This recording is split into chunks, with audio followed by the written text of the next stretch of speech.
chờ rộn rộn cha cha ôn xa na ôn ni ta cho yêu bé đồ mùng đôi đồn tên cũng đại rồi mơ nong xa mơ na ru ôn tây na Hennessy whisky soda bao ôn sầu vang buông chun từ kẻ tu bay play step on na champagne lấy dòng whisky ôn xa mấy tấm mũi miền bì kể trong ban ôn សួស្តីអ្នកនរគ្នារំគឺបានមកហូបមុខហើយយើងក៏ចូលមកមហូបទី2មុខមហូបនេះគឺខ្ញុំអត់ដែរធ្វើញ៉ាំទេហើយក៏ខ្ញុំមកសាកធ្វើចង់ដល់ហើយវាហឹលអត់ហ្នឹងហើយប្រហិតវិញគឺទិញមកឡើងខ្វេះខ្វៀលគ្នាឡើងអស់លីហើយឥឡូវគឺខ្ញុំមកដាក់មីឆុងអញ្ចឹងណា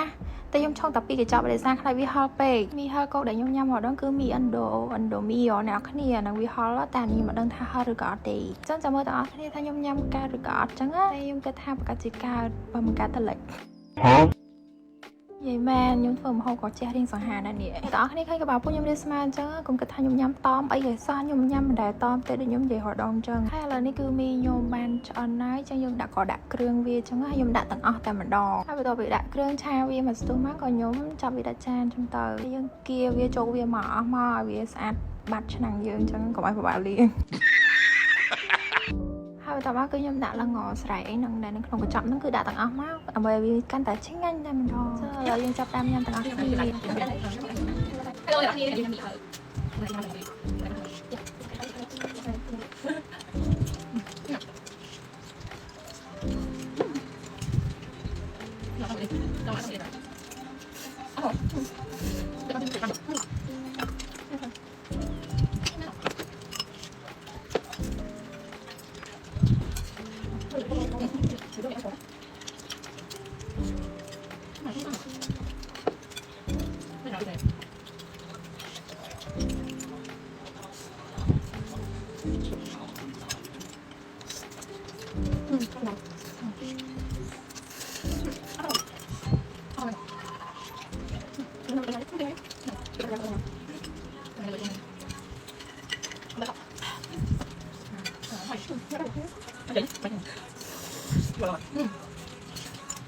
ទៅខ្ញុំញ៉ាំមីហឹលក្រែនេះគឺថាអត់ហល់តែអ្នកគ្នាអើយចាញ់មីឥណ្ឌូមីអ្នកគ្នានឹងមិនហល់ខ្ញុំញ៉ាំមួយកញ្ចប់គឺហល់ហ្មងតែនេះញ៉ាំអត់ហល់ទេតែនេះក៏ឆ្ងាញ់ដែរគ្រាន់តែវាសម្រាប់ខ្ញុំគឺវាអត់សូវហល់អញ្ចឹងណាហើយឥឡូវយើងញ៉ាំអស់ហើយតែពីកញ្ចប់ទៅគឺថាលឿនមែនតើហ្មងទេមែនអ្នកទាំងអស់គ្នាពេលយើងញ៉ាំអីមួយគ្នាហើយជុំគ្នាញ៉ាំត្រើមគ្នាអញ្ចឹងសប្បាយខ្លាំងណាស់ហើយញ៉ាំឆ្ងាញ់ទៀតអញ្ចឹងអ្នកទាំងអស់គ្នានៅផ្ទះតនេអីពពោះមិត្តភក្តិពូម៉ែអីមកជុំគ្នាហើយយើងត្រើមគ្នាញ៉ាំអញ្ចឹងបានសប្បាយ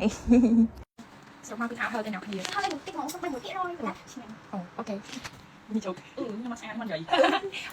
ហើយតពីញ៉ាំហើយគឺខ្ញុំអត់ភ្លេចទេជាមួយនឹងកាហ្វេ Cala Lily ដើម្បីថែរក្សារាងខ្ញុំឲ្យកាន់តែស្អាតទៅចឹងណាអ្នកទាំងអស់គ្នាណាមួយកាហ្វេនោះគឺវាងាយស្រួលញ៉ាំវាឈ្ងុយឆ្ងាញ់ផ្អែមល្មមនិយាយទៅមិនផ្អែមមិនសាបចឹងណាដូចខ្ញុំនិយាយចឹងអ្នកទាំងអស់គ្នាឲ្យតែពេលខ្ញុំញ៉ាំអីហើយឬក៏មុនញ៉ាំអីខ្ញុំអត់ភ្លេចញ៉ាំជាមួយនឹងកាហ្វេ Cala Lily ទេដោយសារតែវាជួយដល់រំលាយជាតិខ្លាញ់បានល្អធ្វើឲ្យដាំដៃស្លូនជើងស្លូនហើយនឹងកន្លែងក្បាលពោះយើងគឺស្រកបានល្អមែនតើអ្នកទាំងអស់គ្នាឆុងជាមួយនឹងទឹកក្តៅ100អង្សាសេគឺថាឆុងដាក់ទៅរលាយភ្លាមតែម្ដងហើយយើងថែមទឹកត្រជាក់ឬក៏ទឹកកកអីទៅមកគឺយើងអាចញ៉ាំបានភ្លាមហ្មងងាយស្រួលមែនតើអ្នកទាំងអស់គ្នាបើឆ្ងល់ថាមិនបានខ្ញុំឆុងកាហ្វេញ៉ាំតែម្នាក់ឯងហើយពីរនាក់នោះអត់ញ៉ាំមកផឹកអត់ហើយគេអេយ៉ាប់អាចក្អួតផឹកកាហ្វេហងផឹកស្រាហងហីអាចនៅនឹងទៅណារួចវីដេអូខ្ញុំមានតែប៉ុណ្្នឹងទេសង្ឃឹមថាអ្នកនរគ្នាចូលចិត្តហើយចាំជួយ like and share ឲ្យខ្ញុំផងណាអរគុណអ្នកនរគ្នាបាយបាយ